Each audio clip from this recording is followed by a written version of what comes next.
Hey y'all, Chantel here. Welcome back to season 2 of Chantel Speaks. I have a special guest with me. Her name is Diana Linares. She's a social worker, social work student out of Austin.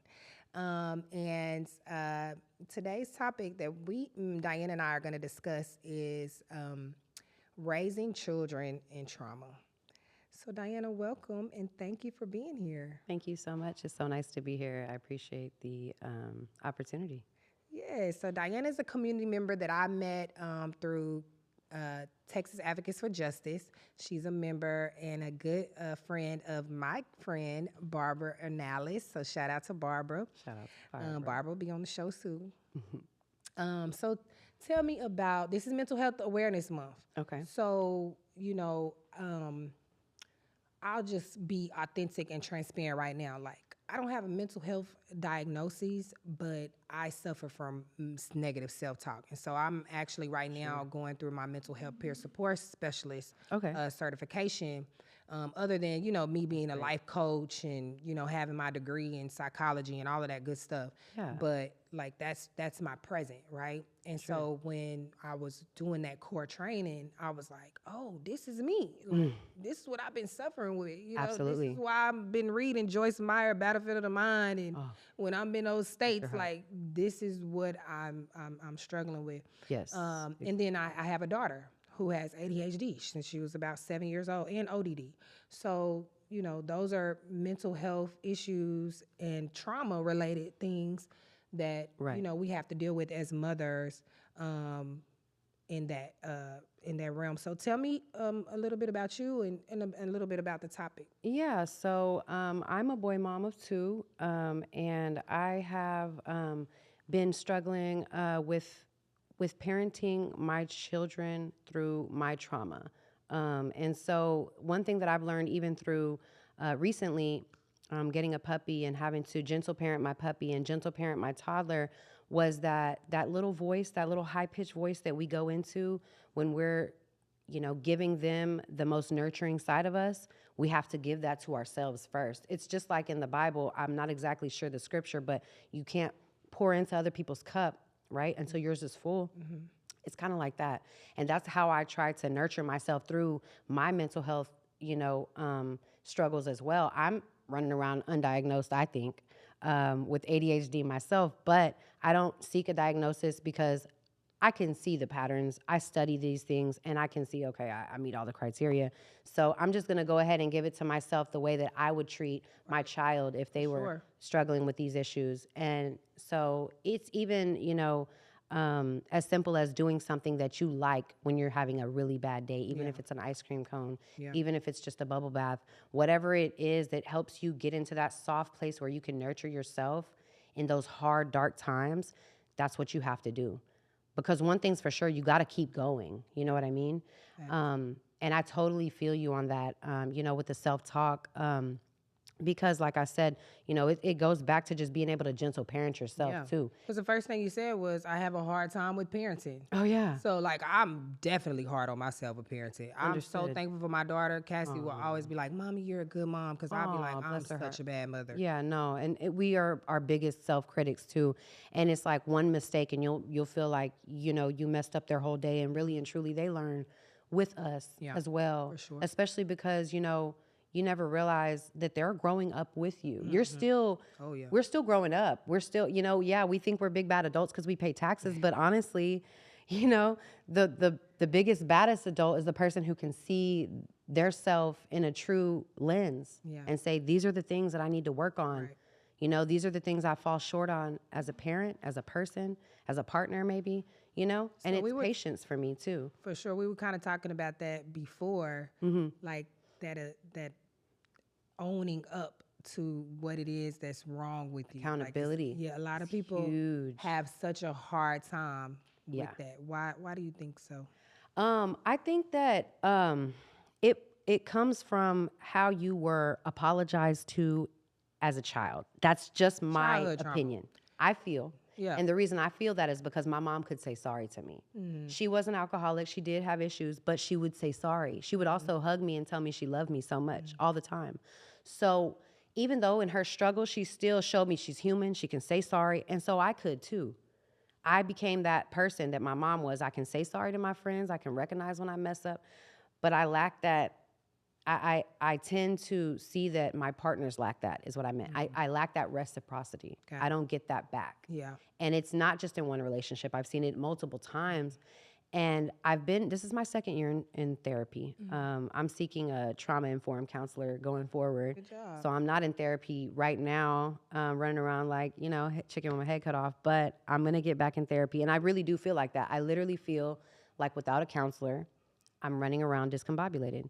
And that's because in counseling. Well, I take clients. Okay. I'm a life coach. Okay, that's cool. That's good to know because, we need to know these things about our close circle of friends, But one thing about it, I've learned in therapy, what helps me is writing down like a to-do list that week. And also on that to-do list, I'm also naming 3 things I'm grateful for.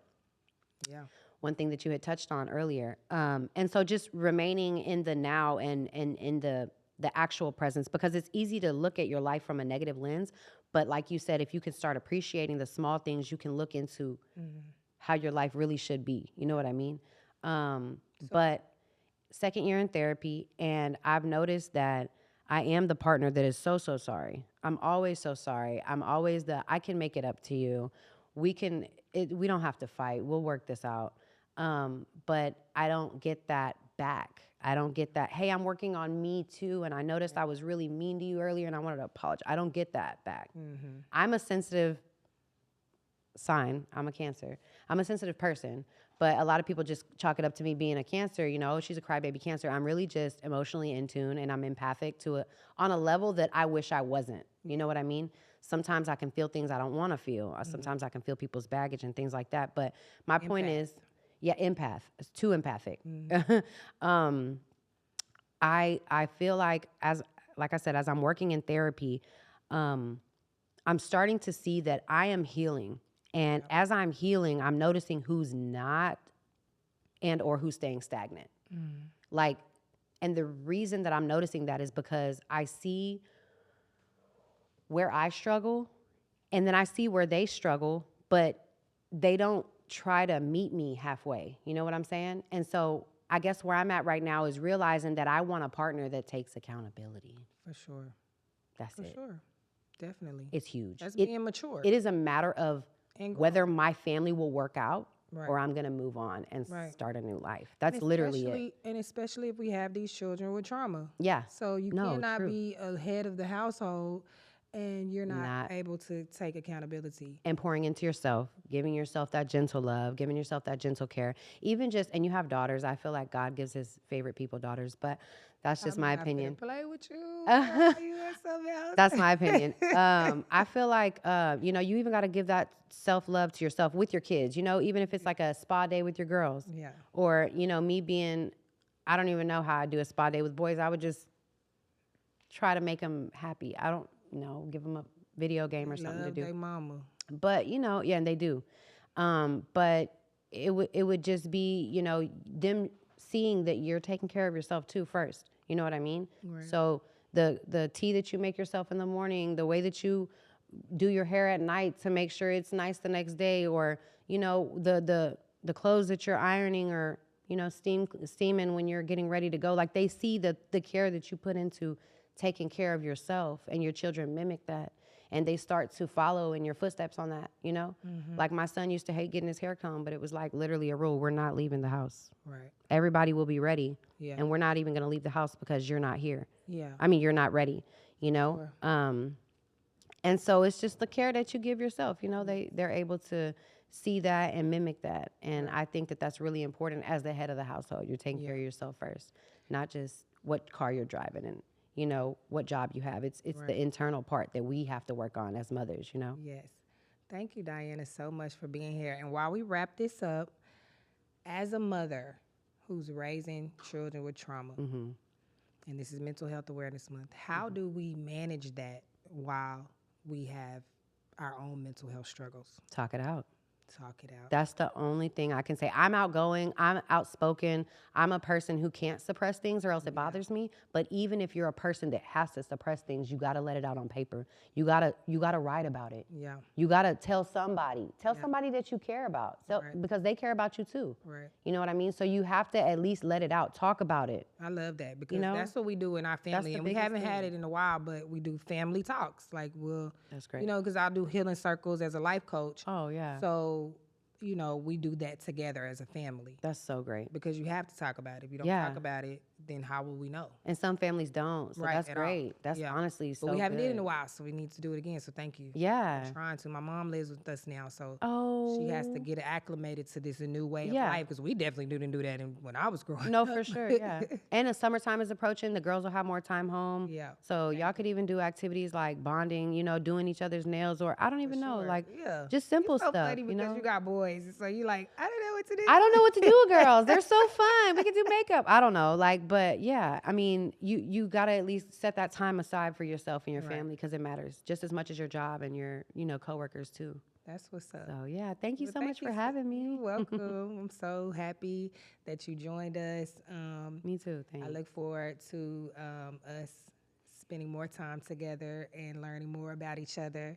And thank you again for just coming on Spare the Moment Oh yeah. and being an audience member as well. And It was look at you. a pleasure. Ow, ow, ow. Thank you. I Right. appreciate the opportunity Well, so thank much. y'all for tuning in. I hope to see y'all again. See you next time. Bye.